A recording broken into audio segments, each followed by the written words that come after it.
katika kitabu cha Joshua mlango wa 3 mstari wa 7 inasema, Bwana akamwambia Yoshua, hivi leo nitaanza.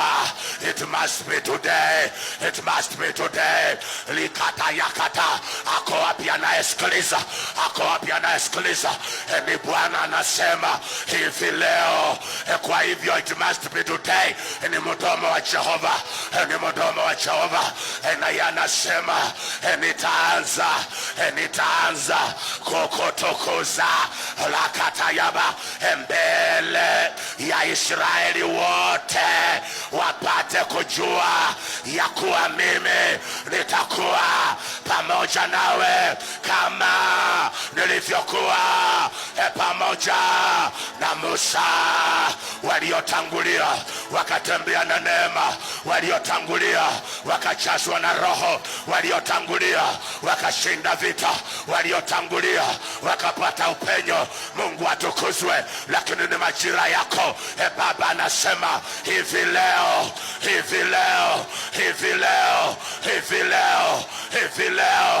anaanza kukuinua kama wao, anaanza kukubariki kama wao, anaanza kukutukuza kama wao.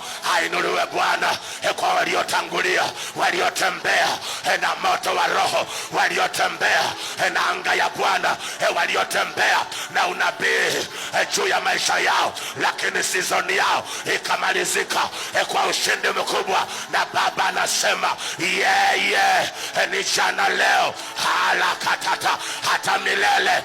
Anaanza na wewe leo.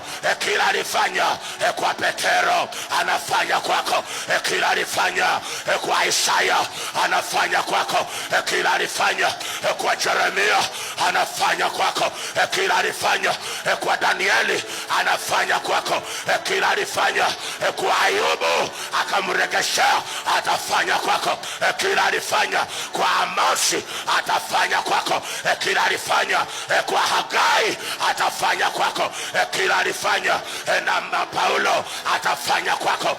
Kila alifanya na Yohana atafanya kwako. Yesu anaweza, Yesu anaweza, Yesu anaweza, Yesu anaweza, Yesu anaweza, Yesu anaweza.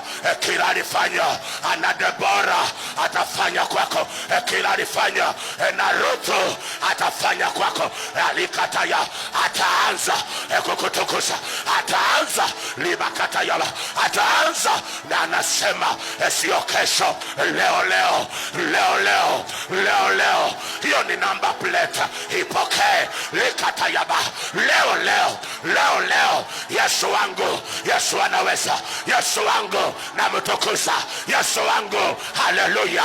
Yesu wangu ainuliwe. Yesu wangu hosana. Yesu wangu ararara sheketete le baba leo.